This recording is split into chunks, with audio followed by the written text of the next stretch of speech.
tadi di segmen pertama kita bicara tentang organisasi. Ya. Karena kita kalau sudah bicara tentang organisasi sama Mami ini tidak bakalan bisa sebentar. Ya. Oke, dari HMI yang kemudian Ya. menimpa Mami menjadi seorang pribadi yang organisatoris, kemudian PMII, Ansor. Baru dari Ansor berarti. Dari Ansor. Dari pembina Ansor. Oke, itu pembina Ansor sekitar tahun berapa? Pada saat Shoaib Kuri jadi ketua. Oke. Setelah Shoaib Kuri jadi ketua, jadi pembina Ansor, baru ke NU kan. Nah, kalau pembina Ansor, terus termasuk Zamroni, pembina Ansor. Itu sebelum jadi sekjen PWNU NTB? Kalau di Shoaib Kuri sebelum. Setelah itu menjadi ketua sekretaris NU. PWNU NTB. Nah, kalau di NU ini, dari HMI dulu, HMI itu menerpa kami untuk bagaimana sebuah perjuangan. Nah, itu di situ baru kami kenal yang namanya Akbar Tanjung, Marzuki Darusman, Siti Fadila Supari, ya, Pak Dr. Darmono, Wakajagung. Nah, terus saya pernah tinggal di rumahnya Fadil Muhammad pada saat mendirikan namanya Gerakan Matahari Terbit dari Timur. Itu dipimpin oleh A.A. Barumuli, Pak Yusuf Kala bersama-sama pada saat itu. Nah, disitulah kami mulai dari di HMI. Nah, setelah itu kan sebelum HMI saya ketua KNPI. Di Ketua Provinsi NTB itu dari 2002 dua periode tapi 11 tahun. Itu sejarah seluruh Indonesia. Kalau di periode itu hanya 6 tahun, tetapi saya 11 tahun memimpin KNPI. Itu pun kalau tidak ada musda, kalau tidak kelebihan umur, mungkin saya lanjut menjadi ketua KNPI. Masih akan terpilih lagi. Terpilih dan sudah terpilih, tapi SK tidak akan pernah turun. Nah, karena saya menjadi organisasi itu tidak pernah musda, jadi aklamasi. Musda itu sebuah wadah untuk penetapan sebagai ketua organisasi. Dan banyak lagi organisasi-organisasi yang saya ikuti dari lama. Ketika SMA juga saya ketua remaja masjid, saya tinggal di Bertais jadi ketua remaja masjid dan membangun masjid. Masjid Bertais itu masih SMA itu. Masih SMA. Masjid Bertais yang besar itu alhamdulillah kami yang bangun bersama masyarakat, dan kami atas nama ketua remaja masjid membangun itu dan sekarang menjadi. Oke. Yang jadi pertanyaan adalah waktu itu banyak orang yang mengatakan Wiwenengan itu tiba-tiba datang langsung menjadi sekretaris NU. Tanpa melalui proses dari nol, dari awal dibandingkan dengan yang lainnya begitu. Tiba-tiba begitu almarhum Tuan Guru Taqiyuddin Mansur pada waktu itu terpilih sebagai ketua PWNU. Mami dipercaya sebagai. Jadi begini sebenarnya orang tidak paham. Yang meminta saya jadi sekretaris itu bukan Tuan Guru Taqi, tetapi Hadratus Syekh Tuan Guru Turmuzi Badarudin. Bagu. Ya, dan saya mengabdi di Bagu itu sejak tahun 94. Setelah saya mencoba menjadi pimpinan organisasi dan kenal orang-orang Jakarta, mulai saya bangun Bagu dan boleh dikonfirmasi ke Tuan Guru Ayahanda Tuan Guru Bagu, Tuan Guru Turmuzi. Pondok itu pertama kali kami yang mencoba merintis membangun. Nah, sampai berdirinya namanya Stikas, Sekolah Tinggi Ilmu Kesehatan itu kami juga, dan kami berangkat bersama Tuan Guru Bagu. Pada situ ketemu Menteri Siti Fadila Supari, itu pun gonjang-ganjing keras. Nah, mungkin itulah pengabdian yang dilakukan oleh pada diri beliau sehingga kami diminta untuk menjadi sekretaris NU. Artinya sebenarnya pada waktu itu tidak distruktural tapi darahnya sudah NU. Sudah NU. Ayah saya komandan Banser pertama dan itu tercatat.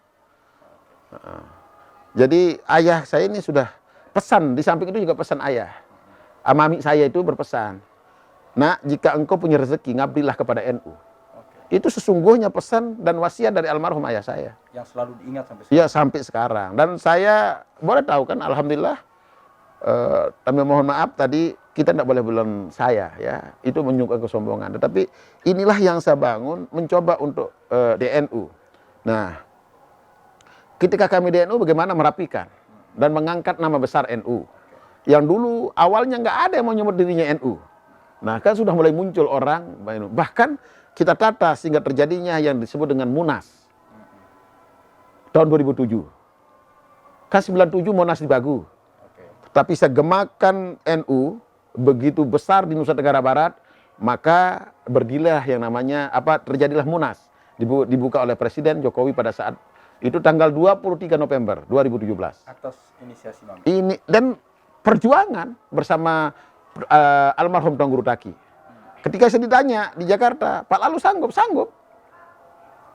Meskipun sebenarnya nanti setelah bilang sanggup mikir lagi. Mikir lagi, kan dananya itu tidak mencari 12 miliar. Dan tak ada saya dituduh dari mana-mana mencuri uang NU kan. Dituduh bahwa ini ada hibah dari Pemda hanya 3 miliar. Hanya 3 miliar, habisnya berapa? 12 miliar. Berarti pendanaannya dari mana selain Banyak donatur, dari Jakarta, dari PBNU, banyak semua. Semua, nah itu walaupun network yang kami bangun karena silaturahim. Ternyata kunci semua itu adalah silaturahim. Nah, tidak ada yang percaya. Dan boleh dikatakan Munas, bukan Muktamar ya, Munas dan Kombes NU, Kompresi Besar NU itu yang terbesar. Di NTB. Dan itu tercatat oleh PBNU. Banyak orang pada waktu itu tidak percaya bahwa tidak ada percaya. Sama dengan ketika saya ditunjuk menjadi sekjen. Bukan jadi pimpinan Muktamar Jombang. Kan pimpinan Muktamar Jombang saya juga mimpin. Itu juga pro kontra. Kok dia baru masuk menjadi NU sudah jadi pemimpin Muktamar? Tapi siapa yang nunjuk? Itu para kiai, kiai sepuh, kiai khos. Di antaranya siapa yang nunjuk? Kiai Said, Kiai Ma'ruf, Kiai Miftah Al-Ahyar, Kiai Maimun Zubair. Itu semua kiai-kiai Langitan yang menunjuk saya jadi pimpinan Muktamar. Karena tidak ada yang berani memimpin karena gaduh. Kan sejarah. Biasalah. Bukan. Muktamar Jombang itu sampai semua saling bunuh. Antara lokasi seberah sama lokasi Tebu Irang kan. Jadi sangat ini. Tapi alhamdulillah atas izin Allah dan doa-doa para kiai, saya memimpin, gak ada yang bisa bicara. Bahkan ditanya pakai ilmu apa? Ada ilmu Lombok namanya ilmu sirap mayit. Nah, itu saya gunakan sampai ada kiai-kiai menyamakan. Pak Lalu, Kiai Lalu. Nah, di situ disebut pertama kali disebut kiai. Kiai Haji Lalu Binangan. Kiai Lalu. Dipanggil Kiai Lalu. Pada saat Muktamar Jombang itulah mulai disebut kiai. Cuma saya tidak berani menumpang nama kiai itu. Akhirnya saya diberi gelar oleh Kiai Said pertama dan Kiai Ma'ruf. Maka diberilah gelar. Wapres sekarang. Maka diberi gelarlah saya HK. Hampir kiai. Karena kiai itu tidak berani. Sehingga risalah sidang pertama kali itu di Muktamar Jombang itu yang saya tanda tangan itu pakai HK, tidak pakai kiai. Hampir kiai. HK Lalu Winengan. Baru saya tanda tangan. Gelar itu sampai sekarang masih? Sampai sekarang. Dan itu nanti akan saya minta dikukuhkan. Di acara resmikan oleh Wapres. Pada saat beliau datang. Insya Allah bulan Oktober. HK, hampir kiai. Nah, artinya begitu besar perjuangan Mami sebenarnya di NU? Jadi bukan perjuangan, pengabdian terhadap. Bukan perjuangan, pengabdian terhadap NU atas. Karena NU sudah berdiri ya? Karena itu atas wasiat almarhum ayah saya dan kepercayaan yang diberi oleh Hadratus Syekh Ayahanda Tuan Guru Turmuzi. Maka itu yang kami lakukan dan saya perjuangkan untuk NU. Dan insya Allah antum datang ke rumah saya sudah begini. Jabatan saya sudah kepala dinas.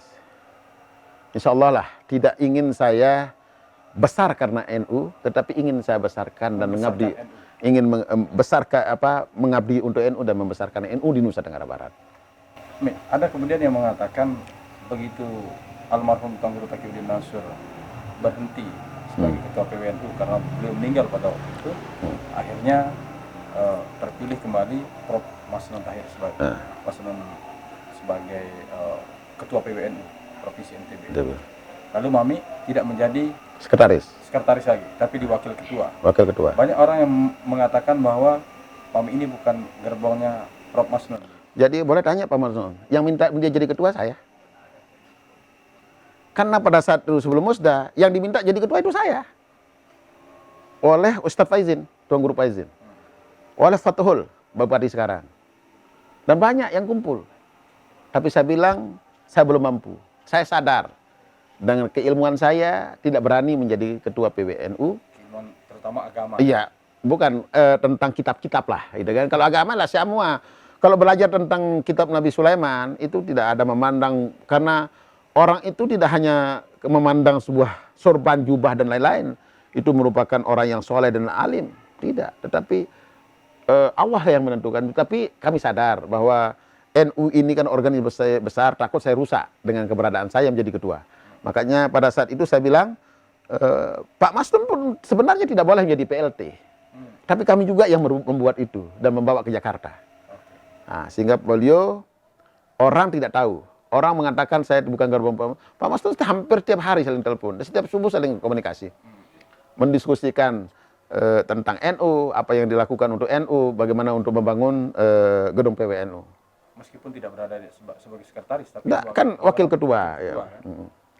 Tetap itu dilakukan, komunikasi sampai detik ini. Nah, apa kemudian kalau kita tanya nih, terakhir juga Mami terpilih di pengurus Dewan Masjid.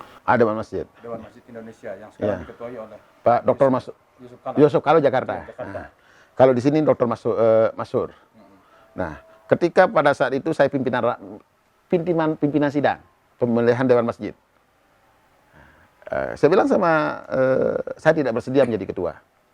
Tapi Pak Dr. Masur mengatakan saya siap jadi ketua asal Adinda siap jadi wakil ketua. Oke, saya ini. Karena itu di Dewan Masjid ini kan ingin mengabdi di masjid. Ketika kami ini kan orang zolim, kami orang paksil. Nyambung lah gitu NU dengan Dewan Masjid.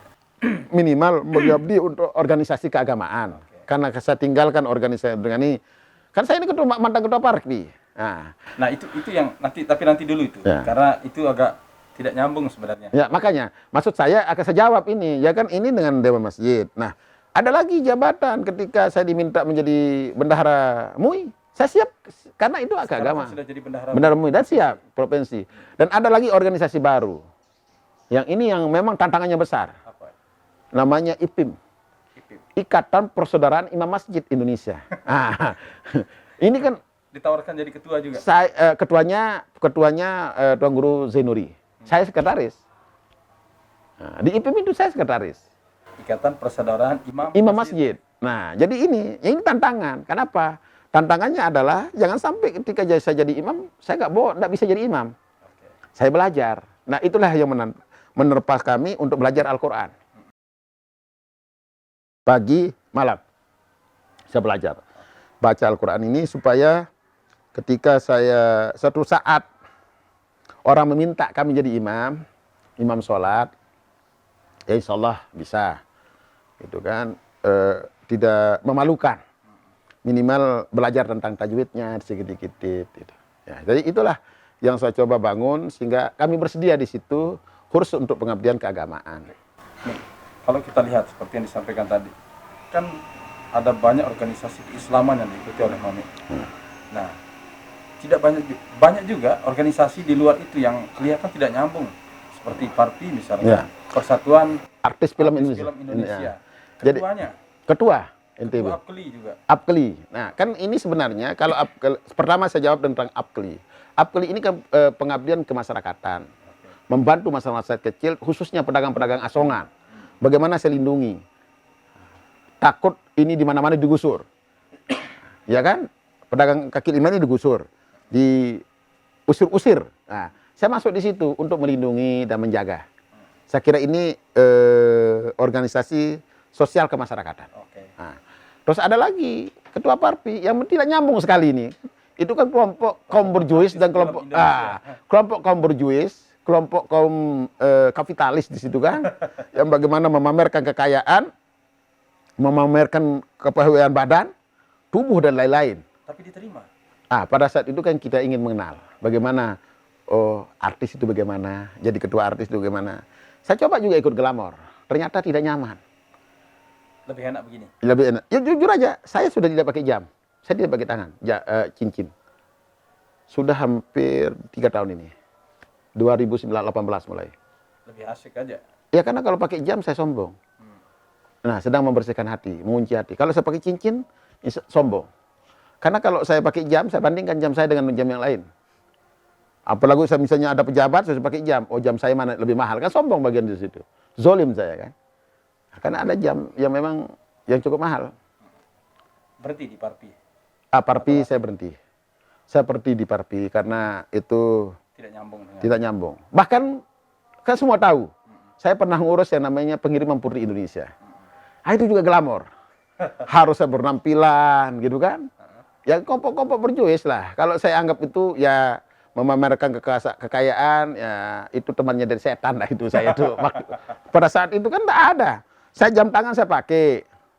jam harganya di atas 100 juta apa gitu kan, cincin di atas 100 juta, 150 juta. Bahkan pakai gelang kaki, gelang tangan, nggak pakai kalung kan. Nah, Jadi dengan sekarang sudah insaf ini. insya Allah untuk melakukan penobatan pelan-pelan. Pelan-pelan ya. Ya kan nggak bisa kita bilang bertobat semua nanti sekalah kita bilang. Kita uji kalau begitu nih, karena Mami sebagai sekretaris di Ikatan Persaudaraan Masjid. Persaudaraan Imam Masjid. Ya. Sekarang ini sudah waktunya Ya, kita sholat. kita sholat dan Mami akan jadi imam. Insya Allah. Oke. Kita dalam. Kita Sholatnya di dalam sholatnya.